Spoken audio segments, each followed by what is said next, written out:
to Unstoppable Faith with Dr. Kazumba Charles. This program is designed to inspire you to stand on the Word of God and to help you build unshakable and unstoppable faith in Jesus Christ.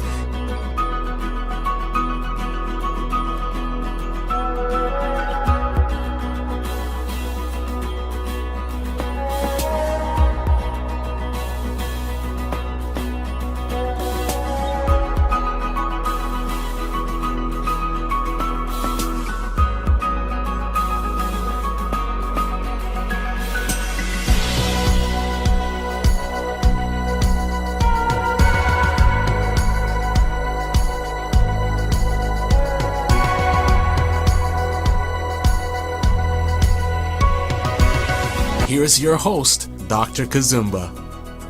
God bless you. Thank you for joining me once again on today's program. I have a very, very special guest, Dr. CarolineLeaf. She's going to be joining me today as she shares with us about cleaning up your mental mess. Cleaning up your mental mess from our latest book. She's going to touch on 5 simple, scientifically proven steps to reduce anxiety, stress, and toxic thinking. Stay tuned and we'll be right back.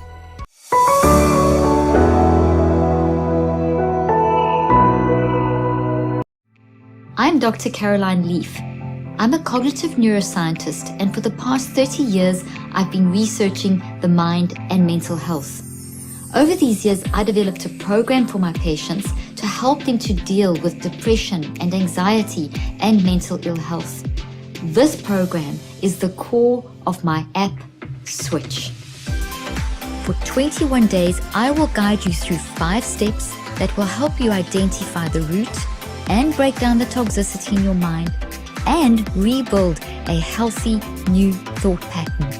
Spending less than 16 minutes per day using this scientifically researched technique will reduce anxiety, toxic stress, and depression. This app will take you beyond mindfulness, giving you the practical steps to destroy toxic thinking and mental ill health once and for all. Dr. Caroline, welcome to the program. Thank you. Thank you so much. And it's a privilege to be on the show with you too. Thank you. So I have your latest book, and this is the topic you'll be helping us, cleaning up your mental mess. That's it. So I love it. I love it. Now, let me go to the first question I have. What happens when we don't use our minds properly? Well, it's an excellent question. And basically the reason I wrote this book, Cleaning Up Your Mental Mess, is that all of us as humans constantly make a mental mess. We go through the day, from the time we open our eyes till the time we close our eyes, we're experiencing so many different things, events that are building into our brain and into our mind, which are separate.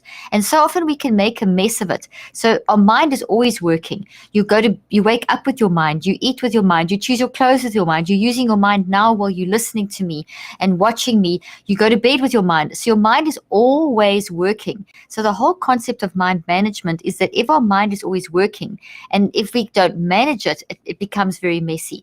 But if we manage our mind, which we need to then understand what it is to be able to manage it, then we can actually clean up our mental mess. And it's okay to have a mental mess as long as we're doing something about it and we're getting better and better at cleaning up the mental mess. That's kind of the concept behind it. And that actually brings me to the next question I have for you. Mind management, and why is it important and why we need it? Well, mind, we first need to understand what the mind is. So if I can use some props, if that's okay with you, I'm going to use some props, Dr. Charles. So here I've got a brain and a body, and here I've got a brain and a skull. And we need to understand that the mind is not the brain. This is not the mind. This is the brain, and the mind is separate from the brain, and it works through the brain, and the brain responds to the mind. In fact, the brain and the body respond to the mind. So the brain and the body collectively work together to respond to the mind. So the brain and the body are about 1% of who we are. So if you look at your physical, that's about 1% of who you are as a human. But we actually, our mind is 99% of who you are. The difference between us who are alive and a dead person is our mind. So mind is our aliveness. Mind is our ability to think and feel and choose.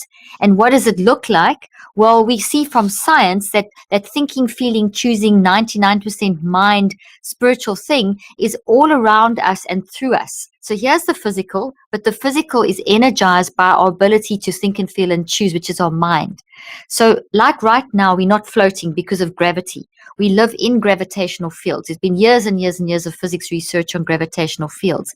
What they've also discovered is that we have gravitational fields that are unique to each of us. So we have our own unique energy or gravitational fields moving through our brain and our body, and that is our mind. So mind is this huge 99% part of us that we process life through. So right now, as people are listening to us and watching us, everything that I'm saying is coming at you as these sound waves and light waves, and your mind, your thinking, feeling, and choosing grabs all that, and you make sense of it, and you push it through your brain, and then your brain responds when all these electrical and electrochemical and neurochemical and genetic, and you're building my words with your mind into your brain as little trees. So you're growing like little trees at the moment of the words, of the information that I'm giving you. And this is a thought. So you are building a thought of this information. But you can see I'm saying a lot of stuff. So that means that like a tree is made of branches and roots, there's lots of roots and there's lots of branches. A thought is also made of lots of roots and branches. So these are the memories. So this is the thought of this discussion about mind and brain and mental health. But all the words that I'm giving you are growing in the root part, because this is the source. I'm giving you this information. So as you're listening to me, you're using your mind, you're thinking, feeling, and choosing to build these thoughts. And there's lots of them. I've already said about 100 different things. So you've grown about 100 roots. The little tree trunk and the branches are how you understand what I'm saying based on your past experience. So it's your interpretation of what I'm saying.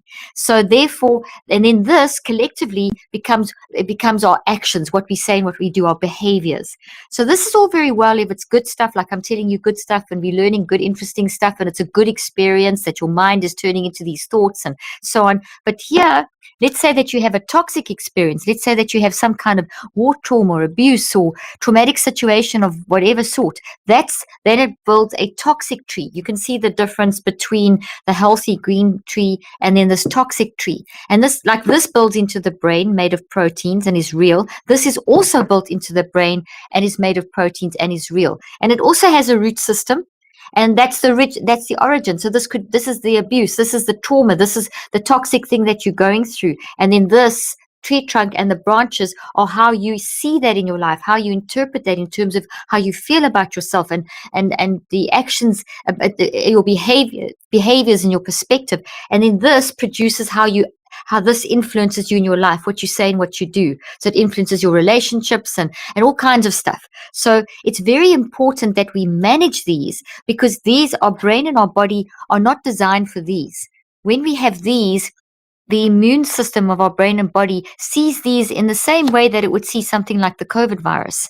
And the COVID virus, as soon as that comes in, it threatens our survival. So our immune system of our brain and our body fights this by sending out inflammatory factors. So it creates inflammation to try and get rid of this. In the same way, our brain and our body don't like these, and they recognize these as a threat to our survival, toxic thoughts. So toxic thoughts are as real as a virus, as real as damage in your body, and your immune system tries to get rid of them. And if we don't get rid of them, if we don't manage our mind, these stay there. These traumas from the past that can affect our future, these bad habits that we have, getting upset about everything or getting angry or people pleasing or toxic thoughts, getting you under control, getting mad or frustrated or just feeling overwhelmed. If we don't manage that, this is what's happening. And our brain and body don't have structures we don't have structures in the brain to handle this. So our brain is trying to get rid of this, and our body's trying to get rid of this, and our mind is trying to get rid of this. And that then creates these sensations which we feel as emotions, like depression and anxiety, which aren't illnesses. That is our mind telling us, and our brain and our body, that, hey, there's something going on here you need to pay attention to. So things like anxiety and depression and toxic thinking, toxic stress and frustration and irritation, those aren't illnesses. Those are warning signals telling you need to pay attention to this thing. This is not good for your survival. And your body will also give you messages, like you'll feel tension in your heart, or you'll feel tension in your muscles, or you'll have GI symptoms, something wrong with your stomach, or nausea, or something like that. So in other words, our brain and our body and our mind will tell us to pay attention to these two warning signals. And if we don't manage that, then this just increases. They just stay there, or they get bigger. And then that makes our whole body very vulnerable to disease. And in fact, it increases our vulnerability to disease by 35 to 98%, which is a large factor. So it doesn't mean that if you have a toxic thought, you're going to get cancer. That's not what I'm saying. And I'm also not saying if you have a positive thought, it makes it go away. That's also not what I'm saying. What I'm saying is that if we don't manage our mind, if we don't accept, okay, that's depression in my life, it means something, let me find out why I'm depressed. If I do that, that's good. But if I just say, oh gosh, I'm depressed and I'm going to pretend it doesn't exist and just push it down, that creates this a very vulnerable state that my brain and body are in, which then affects the mind, because there's a feedback loop going between the mind and the brain and the body, and that then increases our vulnerability to mind issues, to really feeling like we can't manage, having psychotic breaks, bipolar, all those scary words, which aren't illnesses. They are responses. They are warning signals to all the things of life. So that's the basic principle. I don't know if you want to dig in deeper and ask a little, or I can explain in more depth. No, I want you to. You explaining very well. I'm a theologian. That is your field. I want you to teach this thing. If you want to dive into more of that before I go to how the 5 steps can help reduce anxiety and depression, please go ahead, because I just feel like with our viewers, if I don't talk much and let you teach, we will learn more. So go ahead and explain more on that note. Okay, perfect. Wonderful. Okay, so we are able, which is so wonderful, we are able to actually control these. This doesn't have to be your destiny.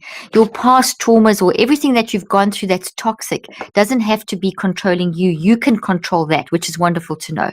And that's essentially why I wrote this book on mind management, is cleaning up your mental mess, is being self-regulated, self-regulating yourself, managing your mind. And managing your mind means that you're going to find these, capture these, and renew them. Okay, so basically I teach the science of how to capture these and renew these. It's the science of how do you do that. And as you know, the scriptures say that you've got to bring all thoughts into captivity. And we build about 8 to 10,000 thoughts a day, and all 8 to 10,000 thoughts are supposed to be captured and monitored. We're also supposed to be watching our patterns in our life. You know, if we're capturing a thought, we also need to watch our patterns in our life. Like, what are we saying? What are we doing? Are you constantly upset about something? Are you having the same kind of arguments? Are you having the same kind of problems in your relationships? Is depression and anxiety a large part of your life? You know, what are the patterns in your life? Because those patterns are cycles that you have set up, that are cycles, these toxic thoughts that have come from a source experience, and they haven't been managed, and they just keep growing and growing, and they are influencing how you function, because these produce your words and your actions. Whatever you say and do is coming from these. And if these are toxic, it produces those toxic patterns in our life. And then that increases this vulnerability to disease that I've been saying. So I showed in my research that if we don't manage our mind, and this is I put a summary of it in this book of my most recent research, and I'm going to show you a picture here of inside the brain. And I know you may not see clearly, but you can just see, and if you get the book, you'll have this obviously. But basically what you're seeing here is a whole lot of blue circles, and those circles are looking inside the brain. So this is what you're looking at. I'm going to hold up a brain. You are looking inside the brain at those pictures. So you're looking this way down, and so the bottom is the nose and the side is the ears. So you're seeing the little circles. This is what you're looking at. And what I was looking at in terms of my research, is I was looking at how does the brain respond when our mind is managed, and how does our brain respond when our mind is not managed. And that then also, I also looked at how does the body respond when our mind is not managed and when it's managed. And also down to that, so looking at our blood and looking at cortisol and stress reactions, and even down to the level of our DNA and the health of our cells and our biological age and that kind of thing. And what we see from the research is that if we don't manage our mind, so this picture over here, which I'm going to show you again, which is, as I said, looking inside the brain, you'll see it's very blue. The top row is very blue. And this is one of the subjects in my experimental group that where we tested all the brain and the blood and looking at what's going on in their brain and their body and in their mind. So we wanted to know what's the story, what's going on in your life. And also we did psychological testing to see what's going on emotionally and also how they're self-regulating. We looked at all of that. So we got a lot of insight, and they were very aware of what was going on. And so this particular subject was very, very depressed on day one. They actually identified with depression. They were saying that they are depression and they are hopeless, and their work and relationships and everything was terrible, not sleeping, being sick, getting sicknesses and all kinds of stuff. And if you looking at this blue brain, that shows us that the energy in the brain is very, very, very flat. And that's not good, because you want the energy in the brain, and there's different types of energy, and they all work together to help you to be able to function. And so you want all of them to be flowing in a specific way. And if you think of the sea, the further you go out to sea, the bigger the waves are. And then as you come in, they get a little bit smaller, and then they eventually build up and they get that white crest, and then they crash on the beach, and then you make little waves, and then all get sucked back in again. Now that's kind of what we want to have going through the brain. When we're managing our mind, when we're managing these things, when we're doing something about them, when we're embracing them and processing them and reconceptualizing them, so we're not just ignoring them. When we do that, then we'll get that proper wave energy between the two sides of the brain, which means you've got more blood in the brain and more energy in the brain and more oxygen, which means we can be more cognitively flexible. We can have more insight. We're not so impulsive. We can make better decisions. So we're thinking, feeling, and making good choices at a higher level when our brain is like that. But when it's very blue, it means it's very flat, which means that you're not going to be not enough oxygen and blood, and impulsive, not making good decisions, not thinking things through, not flexible in your cognition. So it's not going to be creative. You're going to battle to do things. Life's going to feel really hard. And so I wanted to see if we taught that person, those subjects, how to manage their mind. And I've been doing this, by the way, for nearly 4 decades. So 38 years I've been doing all this kind of brain research, looking at our mind and how our mind works and what thoughts are and memories, and can we manage them. And this research that I'm talking about now in this book is my latest research. And the answer to all of this, even from my early days working with very clinical situations with people with brain damage and that kind of thing and learning problems, even from our early days, I developed a way of how do we manage our mind. And that's called the neurocycle. We'll be talking about that. That's the second half of this book. I teach you about the neurocycle. So essentially, if our brain, this particular person, their brain was very flatlined. So there were all these things, depression and whatever. So by the time we gave them the neurocycle, they got the neurocycle. They didn't get therapy from me. They did it in an app. So it was downloaded in an app. I've got an app called the Neurocycle. They downloaded that on their phone, and then they worked on their own for around 15 to 45 minutes every day, doing the 5 steps of the neurocycle. So they did the 5 steps of the neurocycle, which is in the second part of this book, which is how we manage our mind. It's how we capture the thoughts and how we break them down and reconstruct them, how we embrace, process, and reconceptualize them. That's how we fix them. Okay, so the neurocycle is how we fix these things. And that's mind management. Okay, so they did that every day for 15 to 45 minutes. By the end of 3 weeks, we see that there's gray color here with a bit of green at the top. And what that means is that instead of that wave being just flat, it was getting all the waves like I described, the big waves and the waves breaking on the beach and all that kind of thing, and the two sides of the brain working together much better, more oxygen, all that stuff. So at the beginning, they were saying things like, I am depression, I'm hopeless, etc. By day 21, they were saying, after using the neurocycle, after managing their mind, they were saying, I'm not depression. I am experiencing depression as a signal of an underlying cause. And now I know why I feel depression. And I feel depression because of whatever, and I now know how to manage it.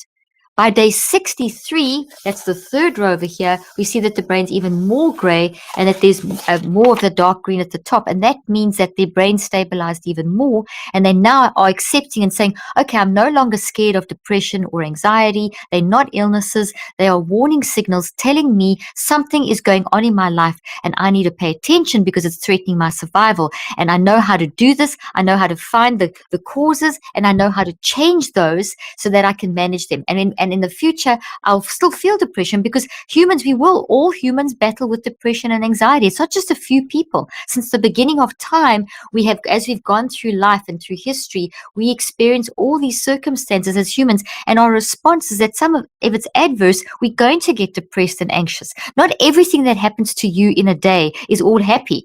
Some good stuff happens, and then you have good trees and good waves, but then some bad stuff happens. You may get a bad email or a bad text, or you have an argument with someone, or something goes wrong, or you get an acute trauma, or something happens in your business, and then that can throw you, and you can have this response. But instead of living in this response where you have no wisdom and your intelligence drops, you need to mind manage this. You need to neurocycle, capture this, and break it down before it becomes a problem, so that you can then have wisdom. This is no wisdom. There's no insight with this. So we've got to control this in order to be able to manage it. So, and in order to be able to change, to make sure that we don't get ourselves into that mental mess. So one more picture I'm going to show you, and then we can go to the next lot of questions, is another one of my subjects over here. They were in the control group, which means that they didn't get the neurocycle. So they got all the testing, all the brain and blood and DNA and psychological testing and the narrative, but they didn't get any mind management. So they were just made aware, but no mind management. And they got worse. You see the red brain over there, that red down the bottom on the bottom row, that shows that their brain, there's too much of that wave that's crashing on the beach. There's just crash, crash, crash, crash, crash. And that's that overwhelm. My head, I'm stuck. They're stuck in my thoughts. I can't control my thoughts. They were so anxious, getting depressed, and high anxiety and fear. Obviously, at the end of the 9 weeks, we gave them the neurocycle, but that just shows you that when you're aware of something and you don't manage it, you're going to get worse. But when you're aware of something and you manage it with your mind, it gets better. And mind management's for everyone. It's not just for someone who's a trauma victim. You as a human, you're alive, you're in life, you're experiencing life. You experience 8 to 10,000 events every day, and you need to know how to manage those 8 to 10,000 events, as well as the big stuff that are the patterns in your life. So the neurocycle helps you manage the moment by moment, and it helps you manage the big stuff over time. And you have to work, you see there, I showed you those pictures. They work from day 1 to 21, and then they work from day 22 to 63. What my research has shown is that if you're going to fix these things, it's not going to happen you're not just going to use these 5 steps once and then it's gone. It's not a quick fix. Working on your mind is not a quick fix. Like you have to train your body at the gym or train yourself to be an athlete, we need to train our mind as well. So you train your mind in cycles of 63 days, which is how you change the behavior. Otherwise, you're just going to sort of start and stop and feel stuck and get frustrated. But and that's what happens to most people. You know what you should be doing, but you don't do it. Does anyone relate to that? So here's how you can help find what you're doing, and you can understand what you're doing, and then you can change that. And it takes, these subjects were doing 15 to 5 steps of the neurocycle, 15 to 45 minutes each day for the first 21 days. And that's when the brain went from blue to gray, which is good. And then from day 22 to 63, which is another 42 days, which is another 6 weeks, they were doing just step 5. So for the first few weeks, you spend 15 to 45 minutes. For the second 6 weeks, you're spending only around about a minute a day, just practicing the new way of thinking so that it becomes a behavior change, that it actually changes your life, that you actually see the changes happening in your life. So your relationships improve and your sleep improves and so on.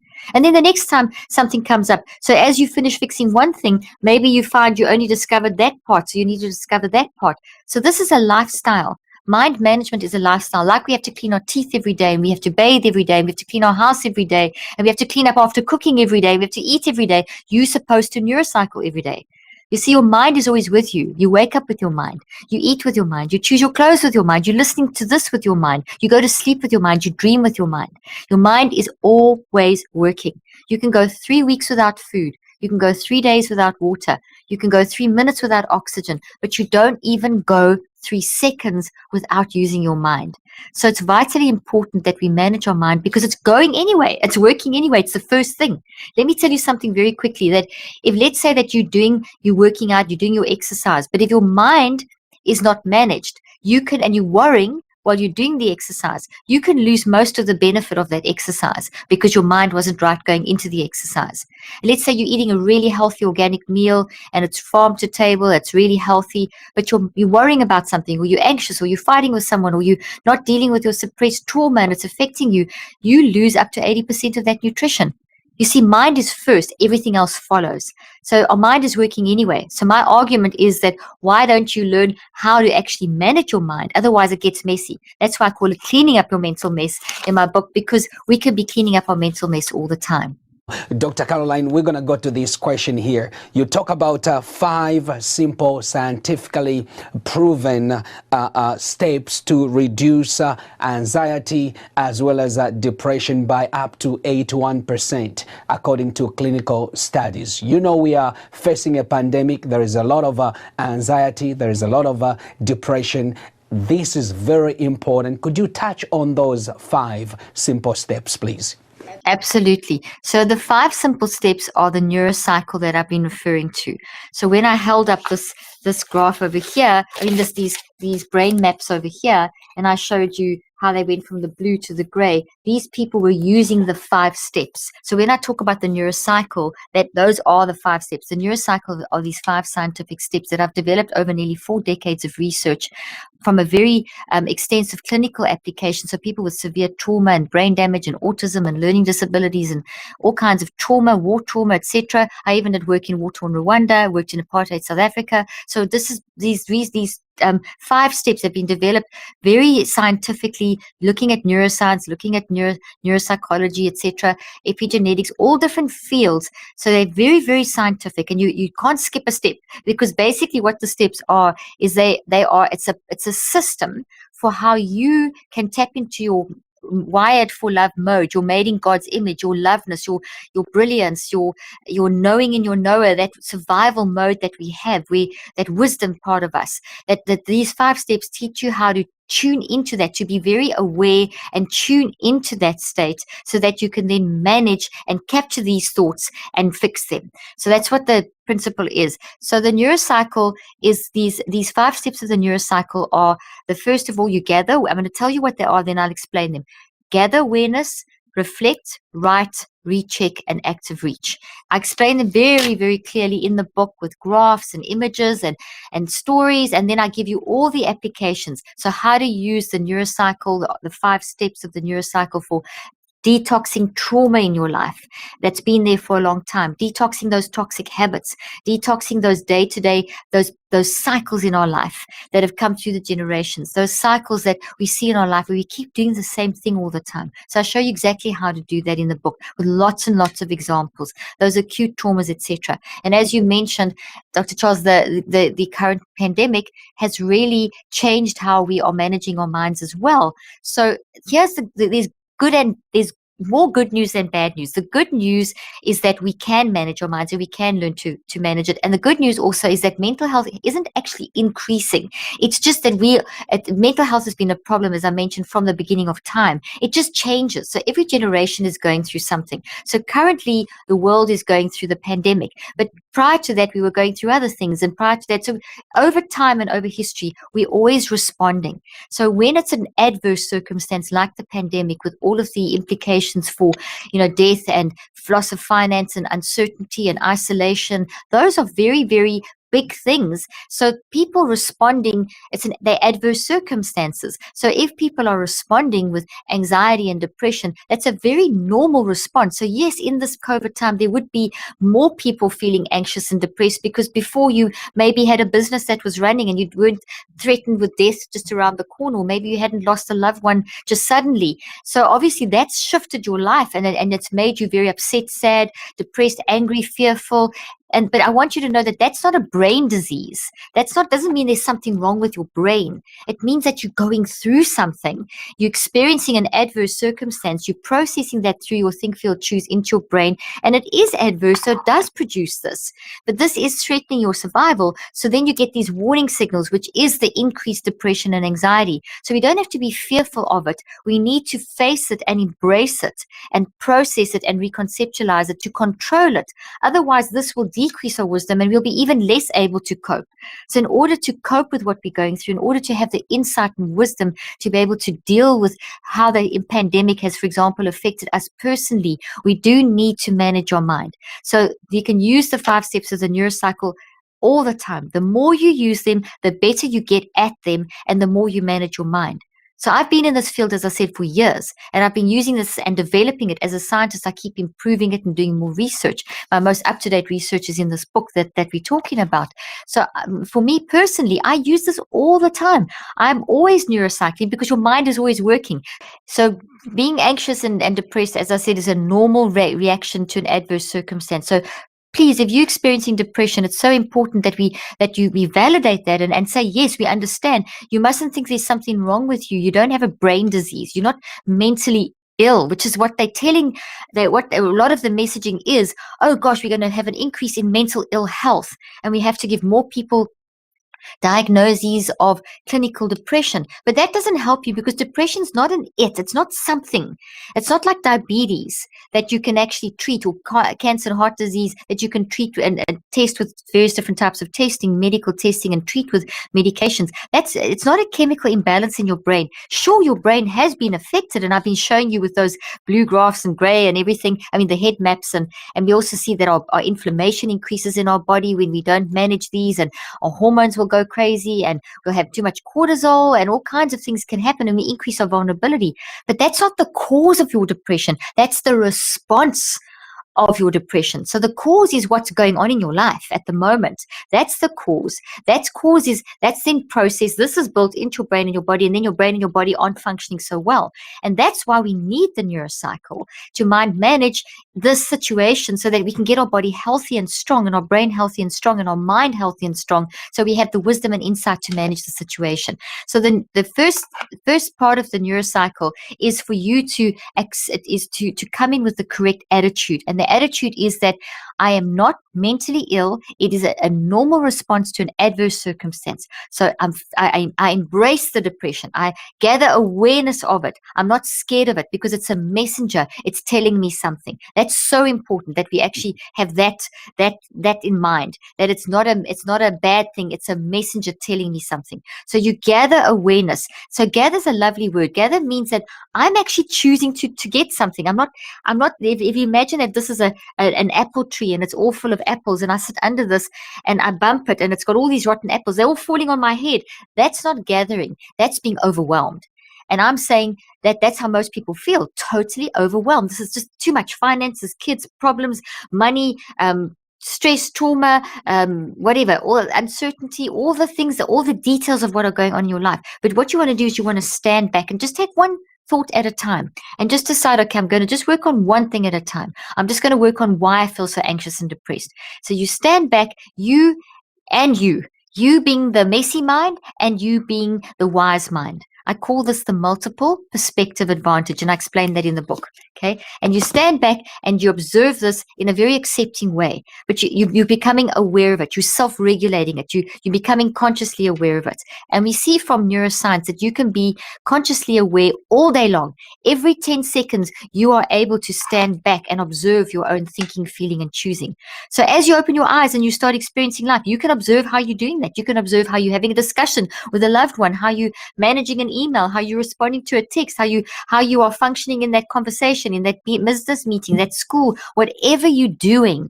You, like right now, I can observe how I'm speaking and how I'm putting my words together and the impact, etc., etc. So we are able to do this. So when you gather awareness, step one, be aware that you're standing back and you're observing. You're not under the apple tree, you're standing back and you're picking the apples one at a time. And what are you picking? What are those apples? You're gathering awareness of the emotional warning signals. So So those would be things like depression, anxiety, fear, worry, whatever they are. You gather those, as many as you want. It's only day one. You've got 21 days to do the first part of this detoxing process. So you don't have to gather everything on day one. You can maybe just pick 2 or 3 apples the first day, and then tomorrow you do some more. You're not going to solve it all today. That's the whole thing. Is just do a little bit at a time each day, and then slowly over time you'll take this and you'll through the neurocycle and turn it into this. So you're doing the 5 steps every day. So you gather awareness, you pick the apple, the emotional warning signals, your physical, what are you feeling in your body? Your body's tense, your stomach's sore, whatever. You got headaches. What is the physical warning signal? Because all of those are your body telling you, hey, there's something here, there's something that your body needs to fight. And then you're going to be aware of your behaviors. How are you speaking? What are you doing? What are your behaviors? Your sleeping, your conversations, your work, etc. What is your perspective? How are you looking at life? Like, life is terrible, I hate life, whatever, or I love life, and whatever. So you're going to gather awareness, very non-judgmental, very safe. You with your mind saying, it's okay, Caroline, here, let's just look at these things. We're solving this together. And then you're going to go to reflect, which is asking, it's doing like being a detective. And you're putting those thoughts on trial, and you're asking, why are you thinking like that? So you pick up the apple, why? Ask, answer, discuss, ask, answer, discuss. And then you would write down your answers, because you want to pour your brain on paper. Whatever you've gathered and reflected on, you want to write down. And you write down in the form of a metacog.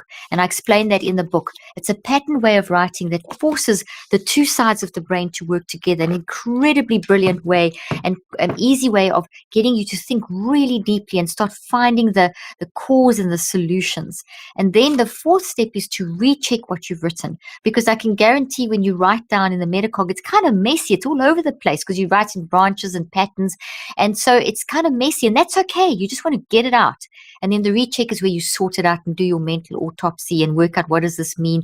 And then you do your active reach, step 5, which is a little action step. So it's taking the 4 steps that you've just done, the gather, reflect, write, and recheck, and creating one little action step for the day. And that's what you practice the rest of the day. You discipline yourself to only think of that and not to do all this work. Tomorrow you'll come back to that. You don't want to think of this all day long, because that'll keep you stuck. You want to be very disciplined and organize and compartmentalize it. This is the issue. This is the pattern I've seen in my life, and this is what I'm going to work on. And then you'd come, and then so the little active reaches keeps you in a state of mental peace for the day. It anchors you back in, and it's your little discipline tool that every time you want to go back and start revisiting that, you come back and say and hang on to your active reach. So it could be something as simple as a little statement like, if you're feeling depressed, if depression is what you're working on, and it's because of the whole COVID situation, your first day active reach could just be, I'll get through this. It could be a simple statement like that, I'll get through this, or everyone else is in this position, or depression's not a brain disease, I'm just being a normal human, it's okay to have a mess. That kind of a simple statement that helps you feel mental peace. And so this, exactly how to do this is in detail in the book, and then I give exact examples, as I mentioned, of how to use this in the moment by moment stuff and in the big stuff. Powerful stuff. Powerful stuff. Now, before we finish off with this program here, I have 2 questions. I believe I hope you have two answers for us there, Dr. Caroline. Here, how does our thoughts physically affect ourselves and others? Okay, so that's a really good question. So remember what I was saying about how our brain and body are the 1%, the physical. And if you're dead, that goes away. So the difference between a dead body and an alive person is our mind, our aliveness. Our mind is our aliveness. Mind is this think, feel, choose. And it's through our mind that we experience life, okay? So we build these thoughts into our brain. So now it's not about just us, it's about us in the world. So there's people all around us. We're interacting all the time, and we're designed to interact. We need others. That enhances how we function when we interact with others. But what we have to be careful of is that if we are toxic, this is generating toxic words and toxic actions and toxic energy. So if you are operating from this, you are speaking in that angry way or irritated way or frustrated way, or you having constant arguments or whatever it looks like in your life, or worry or justification or whatever, that's hitting someone else and affecting someone else. Or if you're very depressed and your loved ones are around you and people are around you, that depression, it's energy you're giving off. This is real. To give you a better example, Maybe you've been in an argument with someone, and as they were talking to you, they were using all this body and angry, and their eyes were flashing and their body's moving, and you kind of step back because you feel, wow, it feels like something's hitting me. Well, it is hitting you. That's the gravitational field that should be like this. A nice happy wave is this wave like this. So this is generating this, and it kind of shoots out these photons at you, and you feel that. And if you're not careful, you'll absorb that into you. And then, so if you're doing it to someone else, they've got to be careful. If someone else is speaking toxically over you, or is all toxic, you've got to be careful of absorbing it into you, because you can't carry someone else's pain. You can only support them. So you have to keep yourself strong, because this from someone else is going to be distorted in your brain. And so if you absorb someone else's depression and you start feeling the kind of their depression, it affects your ability to empathize, because you're going to be so crushed. You're going to feel like you're under that apple tree and all the apples are hitting you on the head. So the way to increase your empathy and protect yourself so that you don't get crushed by this, that you can still actually keep perspective, that you can actually help them and protect yourself from getting all this toxic, is to basically recognize that you need a neurocycle quickly and say, okay, well, that's that person's depression. I see it's coming on me. I'm not going to do that. I'm going to gather awareness of it. How's my body feeling? I'm going to reflect on that. How can I help that person? How can I help myself? And you go through the 5 steps. And as you're doing that, you can actually literally block those photons from entering you, and that then increases your empathy. So it doesn't mean that you're less empathic. You will be more empathic because you'll have perspective. Otherwise, this will cloud your body and your mind and your brain and your judgment. I hope you are enjoying this. I am personally learning a lot. I feel like I am in a class right now, scientific class, learning about my brain, learning about my thoughts, so that my thoughts do not just run away from me. Thank you, Dr. Caroline, for these powerful, insightful teaching that you're giving us right now. Thank you. I appreciate that. And it's so hopeful to know that we don't have to let the past control our future. All those patterns from the past, the cycles for that pass through the generation, you can use neurocycles to break those cycles from the past, to break the cycles of the present. You've got this incredible agency. God has given us the ability to think, feel, and choose, and to self-regulate our thinking, feeling, and choosing. And here is the science of how to do it. I mean, here is the handbook of how to capture those thoughts and renew them, and we can do that all the time. That's what we're designed to do. We are able to do this, which is really hopeful. And where can the people get this copy of the book right now? It's available wherever books are sold. So throughout the world, across the globe, so through Amazon, every single bookstore, online and in the shops should have it. Most shops should have it by now. I know it's selling out very fast everywhere, but you can get it. It's very easy on Amazon. And then my webpage is Dr.Leaf.com, and my Instagram and my social media handles are Dr.CarolineLeaf. So if they go there, they can also find out all the information that I give to help them. And I also have a podcast called the same name as the book, Cleaning Up the Mental Mess, which helps people with mental health issues. But the book's available right now wherever books are sold. So if they get to the store, they'll be able to. Online, they can get the book. And I've got actually KITV just bought about 4 of these. We're going to give away to those who feel overwhelmed by what is going on, and you really want to learn how to mind mind management.